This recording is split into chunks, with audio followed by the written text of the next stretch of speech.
Guys, I'm on this old York Evcon unit on a double wide. You saw the indoor unit from the short video. It is pretty bad off, and that's a severe understatement. We have the contactor pulled in, but there's no voltage to the unit. I'm gonna see if the breaker's tripped. If so, I'll go get the mega ohm meter and put it on here. Then it might be the compressor's failed.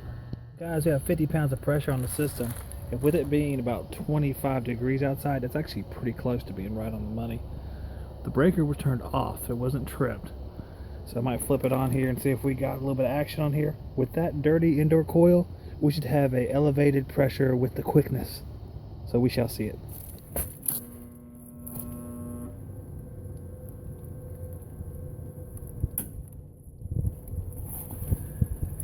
Well, no pressure. Let's check the capacitor. Just so I remember, guys, I'm checking this capacitor and the terminals broke off.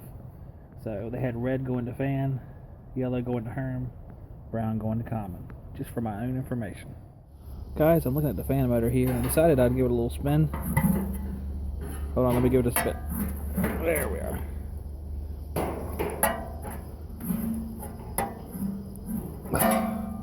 That cannot be more locked up. This place is doomed. I'm going to put a super boost on here just to see if the compressor fires at all, because these folks do not have any money. So I gotta try to figure out what I'm gonna do with this, but I gotta find out the compressor could even run. But it's not looking good. Guys, I have my ICM hard start on there. The capacitor, once I looked at it again, it was wired incorrectly.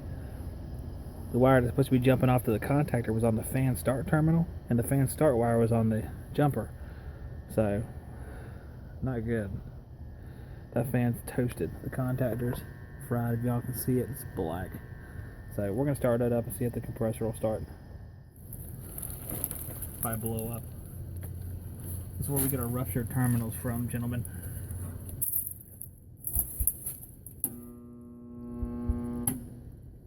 No. Nothing. Okay.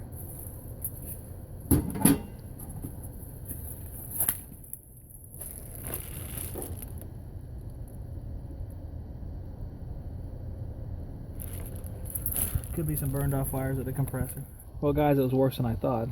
The wiring was mixed up, and the brown is the start for the compressor. So these two were reversed, or no, these two were reversed.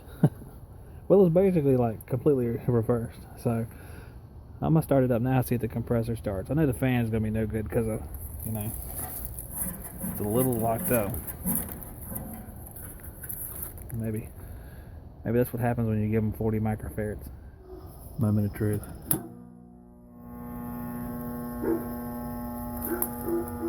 Doesn't look too good.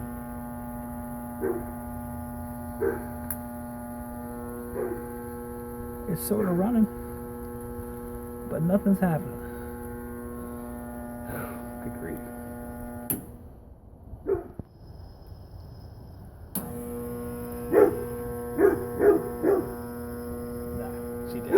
Alright guys, we're going to try the dangling super boost now. See what happens. Nah, she's dead.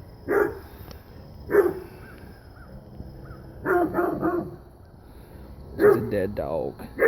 No offense. Hey guys, I'm heading back from that call for the land that God forgot. Just every now and then you go to a house and, you know, people are having a bad time in life, or issues are in their life that sometimes they control and sometimes they can't control. And I think today was one of those days I saw someone that's been having a real rough time. There's piles of debris around the house, just personal possession, mattresses, bikes, boats. Inside there was piles of clothes. On either side as I walked in, the furnace had a pile of clothes next to it. It's a really sad situation. One of them things that life is tough and you kind of let go of some of the things that you're supposed to keep up with. There was, and of course the whole place smelled just, you know, almost, you know, it wasn't bad enough where you had to get out of there, but if it would have gotten much worse, it would have kind of made you sick to your stomach. But I'm leaving there. Like you saw in the video, the compressor's dead, the outdoor fan motor's bad, the heat strips don't come on. So there's no form of heat or cooling coming from that unit. In fact, the only major component that works is the blower motor. I can't confirm operation of the defrost controller. I wasn't even worried about it. But it's awful. It's bad off. And I love to fix things, but I know that thing is beyond repair. So I'll ask if they want a new unit. There's a man, my customer, who's going to try to help them out.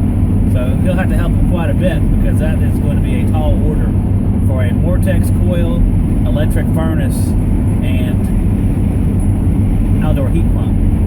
It's going to be a good deal of money when you have to get all those components. Now you can use something like a ICP will be approved for some manufactured housing, some of their air handlers, but electric furnace has been there. Electric furnace should go back there, because they're made to deal with those sort of environments. And even though they're kind of, they're not high tech, they're not fancy. I think still of them come with X13 motors now, which, whatever. But typically that's the best thing for a trailer, manufactured home, is to have an electric furnace. So we'll see what they say. It's not going to be pretty. At the very least, if I have to reuse the electric furnace, it's going to be a major rewire, and it's going to cost a ton of money to do that too. So, we got to do our jobs and do them right, try to help people out. But I don't think we're doing them much of a favor if we don't do a good job and thorough job. So, rocking a hard place there. So we'll see what happens with that. I'm heading up to change a media filter and do a little combustion analysis after I eat lunch at my house. And I will see you guys on the next one.